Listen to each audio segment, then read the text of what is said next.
Halo semuanya, jumpa lagi sama Satsi. Assalamualaikum warahmatullahi wabarakatuh. Salam sejahtera. Shalom. Kali ini Satsi mau membahas tentang apa sih perbedaan kerja di Jerman dengan kerja di Indonesia. Bahasan kali ini diambil dari pengalaman diri sendiri, pengalaman teman-teman, pengalaman orang terdekat, juga pengalaman dari dengar cerita-cerita ya.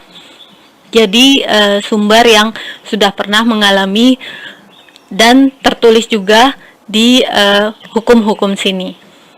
Oke, kita mulai aja ya. Apa sih keuntungannya kerja di Jerman? Keuntungan pertama, gajinya besar. Kamu mendapatkan gaji karena di sini juga euro ya. Kalau kamu bandingin dengan rupiah, tentu saja lebih besar. Misalnya kali 20.000 misalnya. Satu euro bukan $1, 1 euro 20.000 rupiah kali aja. Cuma kan kehidupan di Jerman, tapi tetap aja gajinya itu di sini per jam. Dan misalnya kamu cuma ngambil Nebenjob Aushilfe, itu pun gajimu misalnya sejamnya 10 euro, dikali aja misalnya seminggu 10 jam sudah 100 euro, kali 4 minggu sudah 400 euro. Cuma 10 jam dalam seminggu. Besar kan? Keuntungan pertama, gaji besar. Keuntungan kedua, kamu bisa ambil cuti hamil, atau di sini misalnya namanya Beschäftigungsverbot ya. Ini bisa kamu ambil di dokter kandungan, karena Zumwol des Kindes ya. Jadi anak itu lebih utama. Misalnya kerjaanmu berat atau kerjaan yang beresiko pada baby, misalnya kerja di rumah sakit. Nah, kamu akan mendapat cuti hamil, Beschäftigungsverbot, selama kamu hamil 9-10 bulan, kamu tidak usah bekerja, tapi tetap dapat gaji. Atau teman Satsi kerja di kantor, dia tetap mendapatkan Beschäftigungsverbot. Jadi walaupun dia kerja di kantor cuma duduk-duduk dan pekerjaan birokrati ya, telepon, mengurusi customer, dia tetap mendapatkan cuti selama 10 bulan. Dia jadi di rumah selama hamil dan tetap mendapatkan gaji walaupun kerja kantoran. Jadi karena Zumwol des Babys, demi kesejahteraan kesehatan si baby, kerja apapun akan mendapatkan Beschäftigungsverbot kalau itu membahayakan baby. Misalnya 8 jam duduk di kursi karena di kantor, nah itu mendapatkan cuti selama hamil. Juga kerjaan lain yang membahayakan baby. Terus cuti melahirkan. Jadi selama melahirkan sampai jadi ibu selama setahun, kamu official mendapatkan gaji. Selama setahun, di saat baby itu lahir sampai baby itu umur setahun, kamu tetap mendapatkan gaji. Ada juga yang sampai 2 tahun, 3 tahun, tergantung kebijakan perusahaan tempat kamu bekerja. Tapi umumnya perusahaan-perusahaan memberikan 1 tahun gaji setelah melahirkan anak. Jadi dari baby lahir sampai baby melahirkan, kamu tetap dapat gaji. Keuntungan ketiga, kamu dapat uang anak, Kindergeld. Aku nggak tahu kalau di negara lain. Kalau Satsi di Jerman mendapatkan Kindergeld setelah anak lahir, mulai dari umur beberapa jam anak itu sudah dihitung sudah lahir, mendapatkan Kindergeld. Besarnya sekitar 190 euro kalau nggak salah, sampai 200 euro. Kayaknya 190 euro. Sekitar berapa kalau dirupiahin ya? Mungkin 3,5 juta ya. Tergantung rate rupiah juga. Ini uang cuma-cuma karena kamu punya anak. Satu anak 190 euro, kali aja berapa anak, misalnya kamu mempunyai anak sampai anak itu umur 25 tahun kalau nggak salah, atau anak itu mandiri bekerja. Terus kamu juga dapat uang ibu atau uang orang tua, Elterngeld, tapi kebanyakan ibu yang nerima, selama 12 bulan. Uang ini cuma-cuma, kamu dapat begitu saja karena kamu seorang ibu, kamu seorang ayah. Jadi kamu mendapatkan uang orang tua selama 12 bulan. Besarnya dulu 350 euro. Gak tahu kalau sekarang. Ini uang ekstra dari pemerintah. Uang anak, uang orang tua, Kindergeld, Elterngeld, kamu dapat double. Terus kamu dapat gaji ke-13. Jadi itu kayak bonus Natal ya, THR. selama kamu bekerja, tergantung kerjamu berapa lama. Biasanya 6 bulan sampai setahun baru kamu mendapatkan gaji ke-13 atau THR. Besarnya kebanyakan sebesar gaji pokokmu, itu THR-mu, gaji ke-13. Di Indo juga ada sih gaji ke-13 THR, tapi kalau di sini sudah pasti Wina Scale. Kalau di Indo uang nata atau uang lebaran ya, THR lebaran. Terus kamu dapat uang bonus, misalnya kamu di bidang penjualan, bedrijfsleider, BWL, perdagangan, kamu dapat lagi bonus. Atau kamu kerja di toko, kamu dapat bonus lagi karena kamu berjualan barang daganganmu itu. Di Indo juga ada sih provision, cuma di sini juga lebih mendapatkan bonus. Juga di kantor kadang kamu mendapatkan bonus juga dari gajimu. Kamu dapat uang berlibur, Urlaubsgeld. Jadi selama kamu berlibur, kamu digaji utuh. Misalnya 2 minggu. Di sini libur minimal 25 hari kerja. Jadi sebulan, ada yang sampai 1,5 bulan, tergantung kebijaksanaan pemerintah. Tapi kebanyakan 25 hari. Berlibur 3 minggu, kamu tetap digaji. Terus kamu dapat kado. Kadang ada juga tergantung perusahaan. Ada juga perusahaan yang memberikan kado saat kamu ulang tahun, saat Natal kamu dikasih kado, atau saat ulang tahun perusahaan kamu mendapatkan kado dari perusahaanmu, dari tempat kamu bekerja. Misalnya Satsi dulu kerja di toko tas perusahaan Amerika. Nah, Satsi kadang mendapatkan bonus dari ulang tahun perusahaan tersebut, walaupun cuma kerja di toko, mendapatkan uang sedikit, atau kadang kado berupa souvenir ya, tas kecil, dompet gitu, tergantung perusahaannya juga.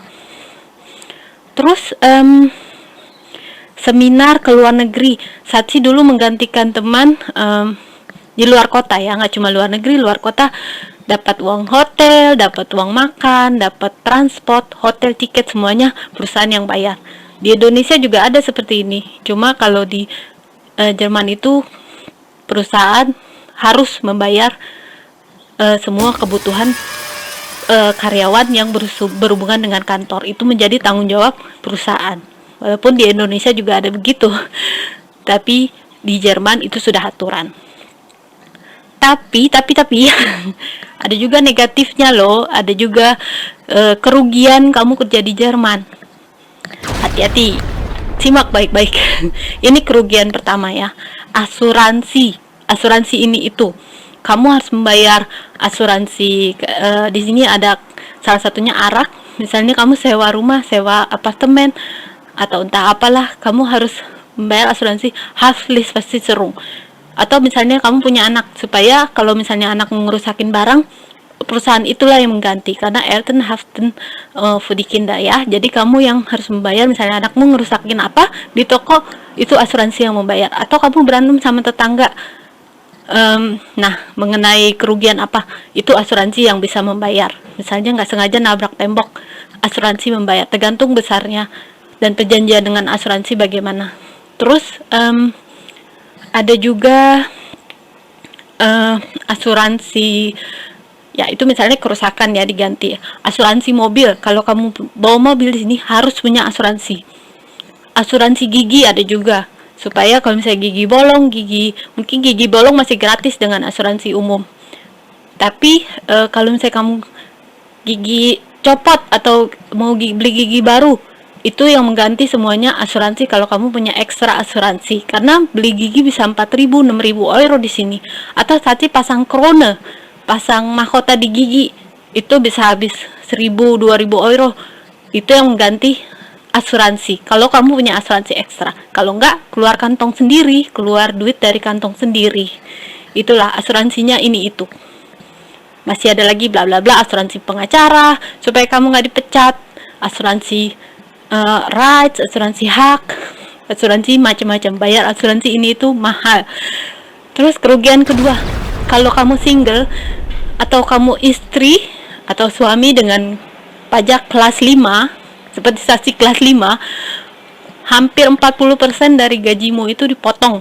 Jadi misalnya gajimu 1.000 sebulan, kamu hanya terima 600 euro kira-kira ya. Ini kira-kira 600 euro. Jadi hampir setengahnya pergi ke pajak, untuk pajak.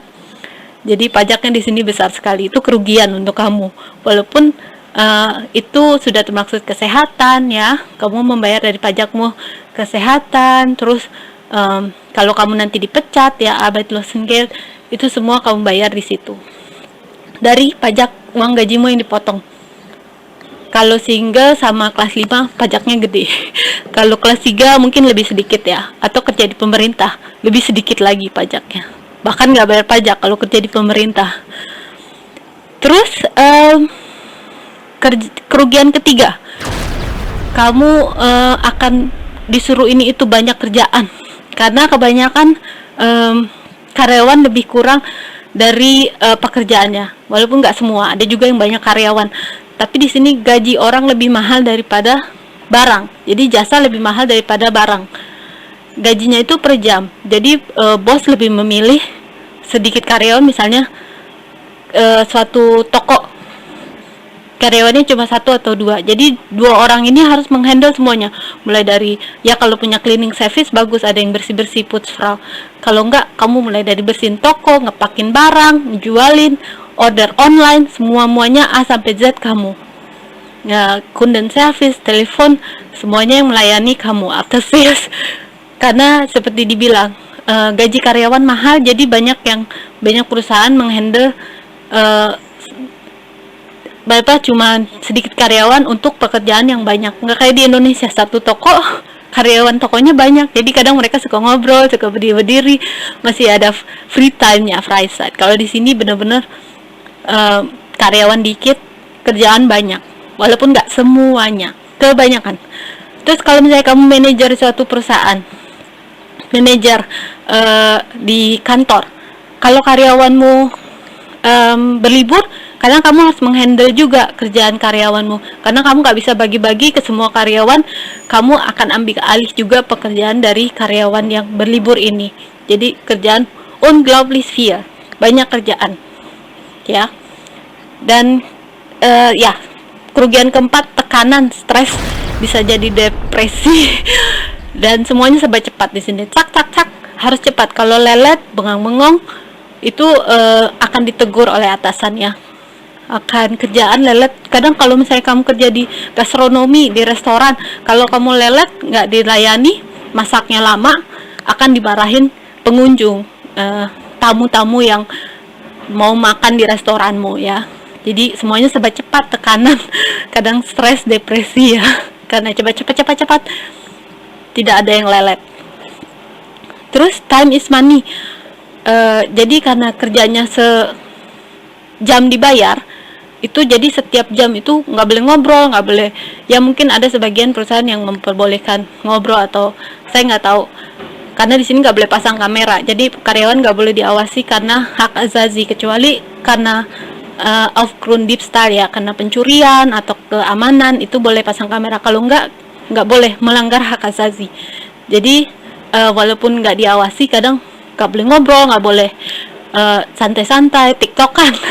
Gak tau kalau perusahaan yang ada yang begitu karyawannya, tapi kebanyakan semuanya harus time is money. Setiap kamu datang ke kantor, kamu datang ke tempat kerja, harus kerja.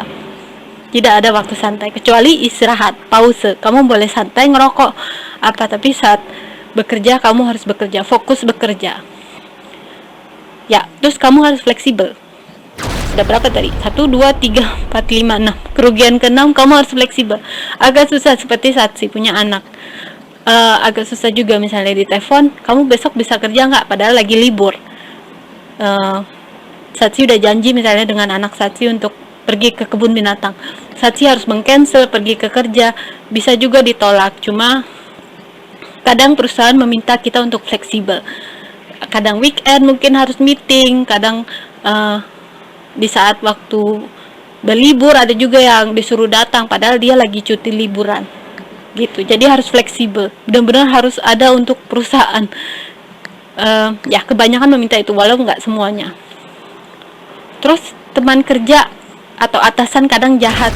Mungkin itu kita punya aksen ya, mungkin kerjaan kita tidak sebagus mereka, atau mungkin mereka iri. Kadang mereka lebih sikut-sikutannya lebih parah kalau di Jerman ini ya. Jadi mereka lebih tekanannya lebih lagi dari atasan dan teman. Jadi lebih keras lagi dari Indo. Tekanan dari teman kerja dan atasan. Walau nggak semuanya, kebanyakan. Terus kerugian terakhir, tempat kerja jauh. Ada juga bisa yang kerja dekat, cuma kebanyakan misalnya kayak di kota besar ya, di München, di Munich. Nah, kebanyakan sewa apartemen itu mahal, atau apalagi mau punya rumah ya. Jadi kebanyakan mereka pendel, tinggal di luar kota terus pergi ke kota besar. Jadi tempat kerjanya jauh dari tempat tinggal karena itu mahal. Seperti di Jakarta ya, di kondominium apartemen di Jakarta kan udah mahal. Jadi kalau mau kerja deket kantor, tinggal deket kantor, dekat tempat kerja, sewa apartemennya mahal. Jadi terpaksa harus tinggal di pinggir jalan, harus tinggal di pinggir kota supaya bisa punya apartemen atau punya rumah ya. Jadi ya terpaksa harus bolak-balik naik mobil atau naik kereta atau naik bus. Mungkin bisa sejam 2 jam sampai ke tempat kantor, tempat kerja, atau ke rumah sakit di mana kamu bekerja. Oke. Segitu aja kelebihan dan kekurangan bekerja di Jerman. Kalau kamu suka, please like kalau suka. Kalau ada yang kurang, tulis di sini di kolom komentar, dan jangan lupa subscribe TKW di Jerman. Makasih ya udah nonton video Satsi. Sampai ketemu lagi di video selanjutnya. Dadah.